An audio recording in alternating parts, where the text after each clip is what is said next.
Hi everyone. ഇന്നത്തെ വീഡിയോയിൽ പുതിയ OTT റിലീസുകൾ ഏതെല്ലാമാണെന്ന് നമുക്ക് നോക്കാം. ചാനൽ ഇഷ്ടപ്പെട്ടാൽ സബ്സ്ക്രൈബ് ചെയ്യാൻ മറക്കരുത്. അപ്പോൾ നമുക്ക് വീഡിയോയിലേക്ക് പോകാം. ആദ്യമായി രാം ചരൺ നായകനായി വന്ന ഒരു തെലുങ്ക് സ്പോർട്സ് ഡ്രാമ മൂവിയായിട്ടുള്ള പെഡി എന്ന മൂവിയാണ്. പേഴ്സണലി എനിക്ക് ഒട്ടും മറക്കാവാതെ പോയ ഒട്ടും ഇഷ്ടപ്പെടാതെ പോയൊരു മൂവിയാണ് പെഡി എന്ന് പറയുന്നത്. ഇത് നെറ്റ്ഫ്ലിക്സിൽ ഇപ്പോൾ സ്ട്രീമിംഗ് തുടങ്ങിയിട്ടുണ്ട്. നിങ്ങളുടെ കയ്യിൽ എക്സ്ട്രാ ടൈം പോയാൽ കുഴപ്പമില്ല എന്ന് ഉറപ്പുള്ളവർ ഇത് കണ്ടുനോക്കുക. അടുത്തതായി പരിമള ആൻഡ് കോ എന്ന് പറഞ്ഞ മൂവിയാണ്. കുറേ കാലങ്ങൾക്ക് ശേഷം ജയറാമേട്ടനും ഉർവശി ചേച്ചിയും കൂടി ഒന്നിച്ചൊരു മൂവിയാണ് പരിമള ആൻഡ് കോ. ഇതൊരു തമിഴ് ഫാമിലി ഡാർക്ക് കോമഡി മൂവിയാണ്. പേഴ്സണലി എനിക്കൊരു ആവറേജ് എക്സ്പീരിയൻസ് ആണ് കിട്ടിയത്. താല്പര്യമുള്ളവർ കണ്ടുനോക്കുക. C5 ഇപ്പോൾ ജൂലൈ 10 സ്ട്രീമിംഗ് ആരംഭിക്കും. അടുത്തതായി പള്ളിച്ചട്ടമ്പി എന്ന് പറഞ്ഞ മൂവിയാണ്. ടൊവിനോ പ്രധാന കഥാപാത്രമായി വന്ന മൂവിയാണ് പള്ളിച്ചട്ടമ്പി എന്ന് പറയുന്നത്. കയാതു ലോഹർ ആയിരുന്നു ഇതിനെ ഹീറോയിനായിട്ട് വന്നിരുന്നത്. അതുപോലെ തന്നെ പൃഥ്വിരാജ് സുകുമാരൻ ഇതിലൊരു ക്യാമിയോ റോളിൽ വന്നിട്ടുണ്ടായിരുന്നു. ഇത് മനോരമ മാക്സിൽ ജൂലൈ മാസത്തിൽ തന്നെ സ്ട്രീമിംഗ് ആരംഭിക്കുമെന്നാണ് വരുന്ന റിപ്പോർട്ടുകൾ. എനിക്ക് പേഴ്സണലി ഒരു ആവറേജ് എക്സ്പീരിയൻസ് എന്ന മൂവിയാണ് പള്ളിച്ചട്ടമ്പി. ഇതൊരു പീരിയഡ് കാലഘട്ടത്തിൽ സൂചിപ്പിക്കുന്ന ഒരു മൂവി കൂടിയാണ്. താല്പര്യമുള്ളവർ കണ്ടു നോക്കുക. അടുത്തതായി ഇക്ക എന്ന് പറയുന്ന ഹിന്ദി കോർട്ട് റൂം ഡ്രാമ മൂവിയാണ്. ഇത് നമ്മുടെ അക്ഷയ് കന്യക പ്രധാന കഥാപാത്രമായി വരുന്ന മൂവിയാണ്. അപ്പോൾ താല്പര്യമുള്ളവർ കണ്ടു നോക്കുക. നെറ്റ്ഫ്ലിക്സിൽ ജൂലൈ 10 ഇക്ക സ്ട്രീമിംഗ് ആരംഭിക്കും. അടുത്തതായി ബൾട്ടി എന്ന് പറഞ്ഞ മൂവിയാണ്.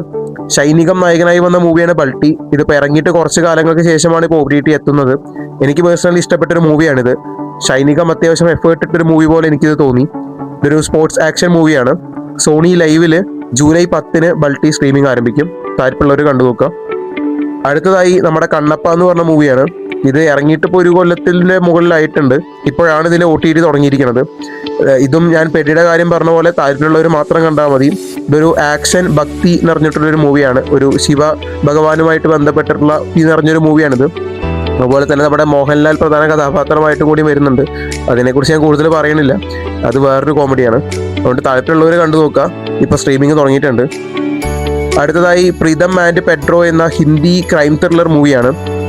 ഇത് അത്യാവശ്യം കുഴപ്പമില്ലാത്ത റിവ്യൂസ് ആണ് ഇതിൻ്റെ വന്നുകൊണ്ടിരിക്കുന്നത്. പേഴ്സണലി ഞാൻ ഈ സിനിമ കണ്ടിട്ടില്ല. ജിയോ ഹോട്ട്സ്റ്റാറിൽ ഇപ്പോൾ സ്ട്രീമിംഗ് തുടങ്ങിയിട്ടുണ്ട്. താല്പര്യമുള്ളവർ കണ്ടു നോക്കാം. അടുത്തതായി ബസൂക്ക എന്ന് പറഞ്ഞ മൂവിയാണ്. ഇത് ജൂലൈ മാസത്തിൽ തന്നെ വരുമെന്ന് പ്രതീക്ഷിക്കാം. ഇതൊരു ആക്ഷൻ ത്രില്ലർ മൂവിയാണ്. ജിയോ ഹോട്ട്സ്റ്റാർ ആണ് ഇപ്പോൾ ഇത് ഏറ്റെടുത്തിരിക്കുന്നത്. അതുകൊണ്ട് തന്നെ ജൂലൈ മാസത്തിൽ തന്നെ വരുമെന്ന് പ്രതീക്ഷിക്കാം. അടുത്തതായി ഷിപ്പ് ട്രാക്കഡ് എന്ന് പറഞ്ഞിട്ടുള്ള ഒരു ഇംഗ്ലീഷ് മൂവിയാണ്. ഇത് നെറ്റ്ഫ്ലിക്സിൽ ജൂലൈ 10 സ്ട്രീമിംഗ് ആരംഭിക്കും. അടുത്തതായി ഇന്ദ്രജിത്ത് സുകുമാരൻ പ്രധാന കഥാപാത്രമായി വന്ന മാരിവില്ലിൻ ഗോപുരങ്ങൾ എന്ന് പറഞ്ഞ മലയാളം മൂവിയാണ്.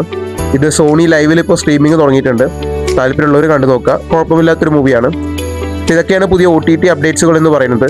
പുതിയ OTT അപ്ഡേറ്റ്സുകൾക്ക് വേണ്ടിയും സിനിമ ഒപ്പീനിയനുകൾക്ക് വേണ്ടിയും ഈ ചാനൽ സബ്സ്ക്രൈബ് ചെയ്യുക. നിങ്ങളിതിൽ ഏത് മൂവിക്ക് വേണ്ടിയിട്ടാണ് വെയിറ്റിംഗ്? നിങ്ങളുടെ കമൻസുകൾ രേഖപ്പെടുത്തുക. Okay, by.